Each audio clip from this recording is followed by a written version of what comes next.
दोस्तों आज हम देखने वाले हैं बहुत ही इम्पोर्टेंट चैप्टर खोज एवं उसके खोजकर्ता के बारे में। ये वीडियो आपके CGL, RPF, CRPF, railway, army, bank, Agniveer, SSC GD, BSSC, Jharkhand police एवं सभी कॉम्पिटिटिव एग्जाम के लिए बहुत ही महत्वपूर्ण होगी। तो वीडियो को बिना स्किप किए पूरा देखिएगा और अगर वीडियो पसंद आए तो लाइक शेयर सब्सक्राइब जरूर कीजिएगा। तो चलिए स्टार्ट करते हैं आज का क्लास। देखते हैं हमारा पहला सवाल है, हेलीकॉप्टर का आविष्कार किसने किया? ऑप्शन आपके सामने है, यदि आपको इसका जवाब पता है तो कमेंट में लिख सकते हैं। दोस्तों इसका राइट आंसर होगा ऑप्शन नंबर बी यानी कि ब्रिकवेट। तो B is the right answer. Helicopter का आविष्कार किसने किया था? तो ब्रिकवेट ने। याद रहेगा, हेलीकॉप्टर का आविष्कार ब्रिकवेट ने। तो option B is the right answer. अगले सवाल पे आते हैं, सवाल नंबर दूसरा देखते हैं क्या कहता है।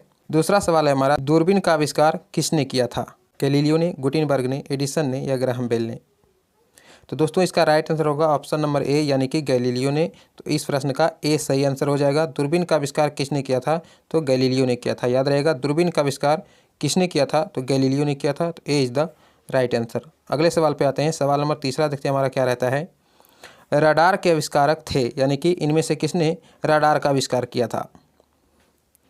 तो दोस्तों इसका जो राइट आंसर होगा वो होगा डी यानी कि टेलर एवं यंग ने रडार का आविष्कार किया था। तो इस प्रश्न का डी ऑप्शन सही हो जाएगा। रडार का आविष्कारक किसे माने जाते हैं? टेलर एवं यंग को, दो व्यक्ति ने मिलकर किया था। तो रडार का आविष्कारक टेलर एवं यंग, बहुत ही आसान सा नाम है, याद रहेगा। रडार के आविष्कारक टेलर एवं यंग ने किया था। तो इस प्रश्न का डी ऑप्शन सही हो जाएगा। अगले सवाल पर आते हैं और सवाल नंबर देखते हैं, चौथा हमारा क्या रहता है। चौथा नंबर सवाल है, गुरुत्वाकर्षण नियमों के आविष्कारक कौन हैं? एडिसन, न्यूटन, फैराडे या इनमें से कोई नहीं?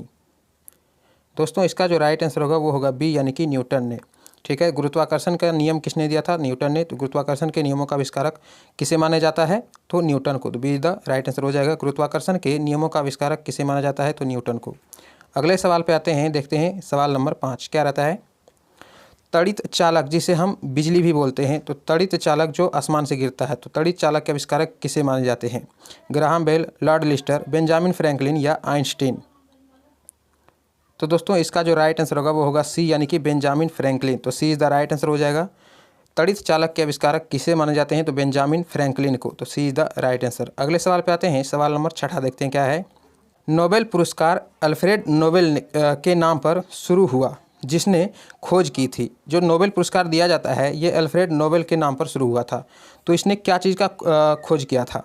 हवाई जहाज़ का, टेलीफोन का, सेफ्टी लैंप का या डायनामाइट का? तो दोस्तों इसका जो राइट आंसर होगा वो होगा डी यानी कि डायनामाइट का खोज किया था। डायनामाइट के खोज के कारण नोबेल पुरस्कार अल्फ्रेड नोबेल के नाम पर देना प्रारंभ हुआ। तो इसने क्या चीज़ का खोज किया था? तो डायनामाइट का। तो इस प्रश्न का डी ऑप्शन सही हो जाएगा। अगले सवाल पे आते हैं और देखते हैं सवाल नंबर 7 हमारा क्या रहता है। टेलीविज़न का आविष्कार किसने किया था? तो दोस्तों इसका राइट आंसर होगा ऑप्शन नंबर सी यानी कि जे.एल. बेयर्ड ने। याद रहेगा, टेलीविज़न का आविष्कार किसने किया था? जे.एल. बेयर्ड ने किया था। तो सी इज़ द राइट आंसर हो जाएगा। टेलीविज़न का आविष्कार जे.एल. बेयर्ड ने किया था। ठीक है, अगले सवाल पे आते हैं और सवाल नंबर 8 देखते हैं हमारा क्या रहता है। गैस इंजन की खोज किसने की? डीजल, डेवी, डेमलर या चार्ल्स? तो दोस्तों इसका जो राइट आंसर होगा वो होगा सी यानी कि डेमलर ने। याद रहेगा, गैस इंजन की खोज किसने किया था? तो डेमलर ने। तो इस प्रश्न का सी आंसर सही हो जाएगा। गैस इंजन का खोज किसने किया था? तो डेमलर ने किया था। अगले सवाल पे आते हैं और सवाल नंबर 9 देखते हैं हमारा क्या रहता है। परमाणु बम का विकास किसने किया? तो इसका राइट आंसर होगा ऑप्शन नंबर बी यानी कि जे. रॉबर्ट ओपेनहीमर ने। ठीक है, जे. Robert Oppenheimer. तो राइट आंसर हो जाएगा ऑप्शन नंबर बी। परमाणु बम का विकास किसने किया, यानी विकास मतलब उसके खोजकर्ता कौन है? तो परमाणु बम का खोज किसने किया? जे. Robert Oppenheimer. तो B is the right answer. अगले सवाल पे आते हैं और सवाल नंबर 10 देखते हैं हमारा क्या रहता है। एक्सरे का आविष्कार किसने किया था? वही एक्सरे जो हड्डी वगैरह टूटने पर डॉक्टर करते हैं। तो एक्सरे का आविष्कार किसने किया था? हॉपकिंस, रोंटगन, मार्कोनी या मोर्स? तो दोस्तों इसका जो राइट आंसर होगा वो होगा बी यानी कि रोंटगन ने किया था। एक्स रे का आविष्कार किसने किया था? रोंटगन ने। तो इस प्रश्न का बी ऑप्शन सही हो जाएगा। एक्स रे का आविष्कार किसने किया था? रोंटगन ने। अगले सवाल पे आते हैं और सवाल नंबर 11 देखते हैं हमारा क्या रहता है। लॉ ऑफ फ्लोटिंग सिद्धांत की खोज किसने किया था? तो दोस्तों इसका राइट आंसर होगा ऑप्शन नंबर डी यानी कि आर्किमिडीज ने किया था। ठीक है, लॉ ऑफ फ्लोटिंग सिद्धांत का प्रतिपादन किसने किया था? तो आर्किमिडीज ने। तो इस प्रश्न का डी ऑप्शन सही हो जाएगा। आर्किमिडीज ने कौन सा सिद्धांत दिया था? लॉ ऑफ फ्लोटिंग का। ठीक है, अगले सवाल पे आते हैं और सवाल नंबर 12 देखते हैं हमारा क्या रहता है।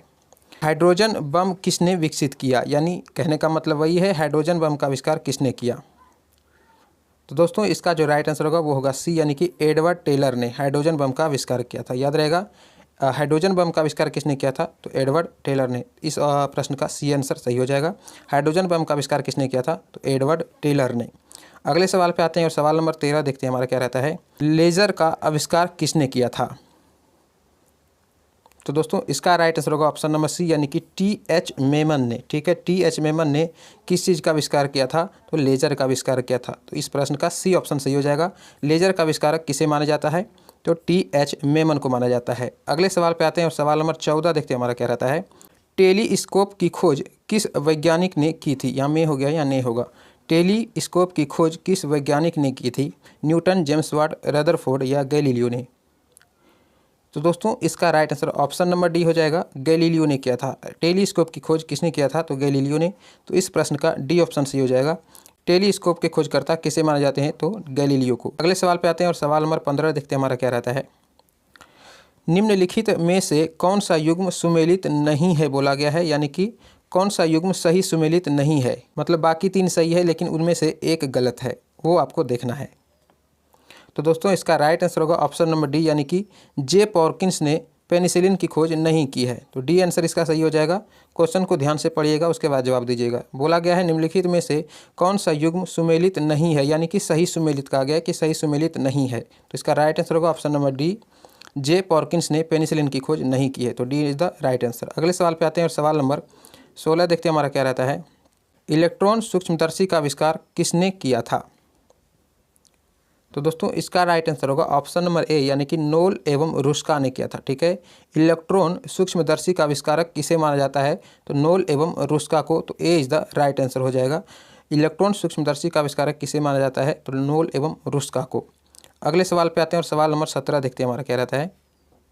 कंप्यूटर का जनक समझे जाने वाले व्यक्ति हैं, यानी कि कंप्यूटर का जनक किसे माना जाता है? बेबेज, हॉलरिथ, लेबनिज या पास्कल को? तो दोस्तों इसका राइट आंसर होगा ऑप्शन नंबर ए यानी कि बेबेज को। ठीक है, कंप्यूटर का जनक बेबेज को कहा जाता है। इसका पूरा नाम चार्ल्स बेबेज होता है। तो आप सिर्फ बेबेज याद रखिएगा, कोई दिक्कत नहीं है। सिर्फ उसका ओरिजिनल नाम बेबेज है, चार्ल्स उसका नाम के पहले लगता है। तो ये आपको सिर्फ बेबेज याद रखना है, उतना लंबा चौड़ा याद नहीं रखना है। तो बेबेज इसका राइट आंसर हो जाएगा। ठीक है, कंप्यूटर का जनक किसे माना जाता है? तो बेबेज को। अगले सवाल पे आते हैं और सवाल नंबर 18 देखते हैं हमारा क्या रहता है। बहुत ही पॉपुलर क्वेश्चन है, कई बार एग्जाम में पूछा गया है कि पॉजिट्रॉन की खोज किसने की थी? रदरफोर्ड, थॉमसन, चैडविक या फिर एंडरसन? तो दोस्तों इसका राइट आंसर होगा ऑप्शन नंबर डी, एंडरसन ने किया था। ठीक है, एंडरसन ने क्या चीज़ का खोज किया था? पॉजिट्रॉन की खोज एंडरसन ने किया था। तो डी इसका ऑप्शन सही हो जाएगा। एंडरसन ने पॉजिट्रॉन की खोज किया था। अगले सवाल पे आते हैं और सवाल नंबर 19 देखते हैं हमारा क्या रहता है। जेट इंजन का आविष्कार किसने किया? तो दोस्तों इसका राइट आंसर होगा ऑप्शन नंबर बी यानी कि सर फ्रैंक व्हिटले ने। सर फ्रैंक व्हिटले ने क्या चीज़ का आविष्कार किया था? जेट इंजन का आविष्कारक। ये भी बहुत ही पॉपुलर क्वेश्चन है, बहुत ही इंपॉर्टेंट बनेगा। जेट इंजन का आविष्कार किसने किया था? तो सर फ्रैंक व्हिटले ने। तो B is the right answer हो जाएगा। अगले सवाल पे आते हैं और सवाल नंबर 20 देखते हैं हमारा क्या रहता है। स्कूटर का आविष्कार किसने किया था? तो दोस्तों इसका राइट आंसर होगा ऑप्शन नंबर ए यानी कि ब्रॉड शो ने। ठीक है, ब्रॉड शो ने क्या चीज़ का आविष्कार किया था? तो स्कूटर का आविष्कार किया था। तो ए ऑप्शन सही हो जाएगा। स्कूटर का आविष्कारक किसे माना जाता है? ब्रॉड शो को। अगले सवाल पे आते हैं और सवाल नंबर 21 देखते हैं हमारा क्या रहता है। माइक्रोफोन का आविष्कार किसने किया था? माइक्रोफोन के आविष्कारक किसे माना जाता है? बहुत ही इंपॉर्टेंट क्वेश्चन है। तो दोस्तों इसका राइट आंसर होगा ऑप्शन नंबर सी यानी कि ग्राहम बेल ने। ठीक है, माइक्रोफोन का आविष्कार किसने किया था? तो ग्राहम बेल ने। तो इस प्रश्न का सी ऑप्शन सही हो जाएगा। माइक्रोफोन का आविष्कार किसने किया था? तो ग्राहम बेल ने। अगले सवाल पे आते हैं और सवाल नंबर 22 देखते हैं हमारा क्या रहता है। नाभिकीय रिएक्टर के खोजकर्ता हैं William Harvey, Edward Jenner, Michael Faraday या एनरिको फर्मी? तो दोस्तों इसका राइट आंसर होगा ऑप्शन नंबर डी यानी कि एनरिको फर्मी को कहा जाता है नाभिकीय रिएक्टर के खोजकर्ता। तो इस प्रश्न का डी ऑप्शन सही हो जाएगा। नाभिकीय रिएक्टर के खोजकर्ता किसे माना जाता है? तो एनरिको फर्मी को। याद रहेगा, नाभिकीय रिएक्टर के खोजकर्ता एनरिको फर्मी। अगले सवाल पे आते हैं और सवाल नंबर 23 देखते हैं हमारा क्या रहता है। विद्युत धारा का चुंबकीय प्रभाव सर्वप्रथम अवलोकित किया, यानी कि सर्वप्रथम किसने इसका खोज किया विद्युत धारा का चुंबकीय प्रभाव का? हेनरी, ऑस्टेड, फैराडे या फिर वोल्टा? तो दोस्तों इसका राइट आंसर होगा ऑप्शन नंबर बी, यानी कि ऑरेस्टेड। याद रहेगा, विद्युत धारा का चुंबकीय प्रभाव सर्वप्रथम किसने खोजा? तो ऑरेस्टेड ने। तो इस प्रश्न का बी ऑप्शन सही हो जाएगा। विद्युत धारा का चुंबकीय प्रभाव सर्वप्रथम किसने अवलोकित किया? तो ऑरेस्टेड द्वारा। ठीक है, अगले सवाल पे आते हैं और सवाल नंबर 24 देखते हैं हमारा क्या रहता है। वायरलेस के आविष्कारक किसे माना जाता है? मार्कोनी, चार्ल्स कैटरिंग, जॉर्ज केले या जेनाब ग्रामे? तो दोस्तों इसका राइट आंसर होगा ऑप्शन नंबर ए, यानी कि मार्कोनी को माना जाता है। वायरलेस के आविष्कारक किसे माना जाता है? मार्कोनी को। तो इस प्रश्न का ए ऑप्शन सही हो जाएगा। वायरलेस के आविष्कारक किसे माना जाता है? तो मार्कोनी को। अगले सवाल पे आते हैं और सवाल नंबर 25 देखते हैं हमारा क्या रहता है। फाउंटेन पेन, बहुत ही इंपॉर्टेंट सवाल है। फाउंटेन पेन के आविष्कारक किसे माना जाता है? यहाँ पे पेन हो गया है, पेन होगा। ठीक है, पेन। तो फाउंटेन पेन का आविष्कारक किसे माना जाता है? वाटरमैन, पार्कर, चेलफार्क या सेफर? तो दोस्तों इसका राइट आंसर होगा ऑप्शन नंबर ए, वाटरमैन को माना जाता है। याद रहेगा, Waterman is the right answer हो जाएगा इस प्रश्न का। फाउंटेन पेन का आविष्कार किसने किया था? तो वाटरमैन ने किया था। अगले सवाल पे आते हैं और सवाल नंबर 26 देखते हैं हमारा क्या रहता है। विलियम रोंटगेन ने किस चीज़ का आविष्कार किया था? रेडियो का, एक्सरे मशीन का, विद्युत बल्ब का या फिर विद्युत मोटर का? तो दोस्तों इसका राइट आंसर होगा ऑप्शन नंबर बी, यानी कि एक्सरे मशीन का आविष्कारक किसे माना जाता है? तो विलियम रोंटगेन को। ठीक है, एक्सरे मशीन का आविष्कार किसने किया था? विलियम रोंटगेन ने। तो इस प्रश्न का राइट आंसर बी हो जाएगा, यानी कि विलियम रोंटगेन ने क्या चीज़ का आविष्कार किया था? तो एक्सरे मशीन का। कई बार उल्टा पूछ देता है कि बताओ भाई रोंटगेन ने इन चार ऑप्शन में से किस चीज़ का आविष्कार किया है? तो आपको हर तरीके से मतलब पूरा तगड़ा तैयारी रखना है। तो इस प्रश्न का राइट आंसर क्या हो जाएगा? बी, यानी कि विलियम रोंटगेन ने क्या चीज़ का आविष्कार किया है? तो एक्सरे मशीन का। अगले सवाल पे आते हैं और सवाल नंबर 27 देखते हैं हमारा क्या रहता है। टाइपराइटर के आविष्कारक किसे माना जाता है? डेवी, सोल्स, रोंटगेन या मार्कोनी? तो दोस्तों इसका राइट आंसर होगा ऑप्शन नंबर बी, यानी कि सोल्स को माना जाता है। ठीक है, टाइपराइटर के आविष्कारक किसे माना जाता है? तो सोल्स को। तो इस प्रश्न का बी ऑप्शन सही हो जाएगा। टाइपराइटर के आविष्कारक किसे माना जाता है? तो सोल्स को। अगले सवाल पे आते हैं और सवाल नंबर 28 देखते हैं हमारा क्या रहता है। सेफ्टी लैंप के आविष्कारक किसे माना जाता है? मार्कोनी, डेवी, सोल्स या रोंटगेन? तो दोस्तों इसका सही जवाब हो जाएगा ऑप्शन नंबर बी, यानी कि डेवी को। ठीक है, सेफ्टी लैंप का आविष्कारक किसे माना जाता है? तो डेवी को। तो इस प्रश्न का बी ऑप्शन सही हो जाएगा। सेफ्टी लैंप का आविष्कारक कौन है? तो डेवी है। अगले सवाल पे आते हैं और सवाल नंबर 29 देखते हैं हमारा क्या रहता है। वायुयान का आविष्कार किसने किया था? तो दोस्तों इसका राइट आंसर होगा ऑप्शन नंबर ए, यानी कि ओ राइट एवं डब्ल्यू राइट ने। ओ राइट एवं डब्ल्यू राइट, ऐसे याद रख सकते हैं, ओ राइट एवं डब्ल्यू राइट। ठीक है, तो इस प्रश्न का सही ऑप्शन ए हो जाएगा। वायुयान का आविष्कार किसने किया था? तो ओ राइट एवं डब्ल्यू राइट ने। ठीक है, अगले सवाल पे आते हैं और सवाल नंबर 30 देखते हैं हमारा क्या रहता है। इलेक्ट्रॉनिक कंप्यूटर का आविष्कार किसने किया था? तो दोस्तों इसका राइट आंसर होगा ऑप्शन नंबर ए, यानी कि एकट एवं मोस्ली ने। इलेक्ट्रॉनिक कंप्यूटर का आविष्कार भी दो लोगों ने मिलकर किया था, एकट एवं मोस्ली ने। तो याद रहेगा इस प्रश्न का ऑप्शन ए सही हो जाएगा। इलेक्ट्रॉनिक कंप्यूटर का आविष्कार किसने किया था? तो एकट एवं मोस्ली ने। अगले सवाल पे आते हैं और लास्ट सवाल है इस वीडियो का। डॉक्टरों के थर्मामीटर का आविष्कार किसने किया था? ऑप्शन आपके सामने है। इस क्वेश्चन का जवाब आपको नीचे कमेंट बॉक्स में देना है।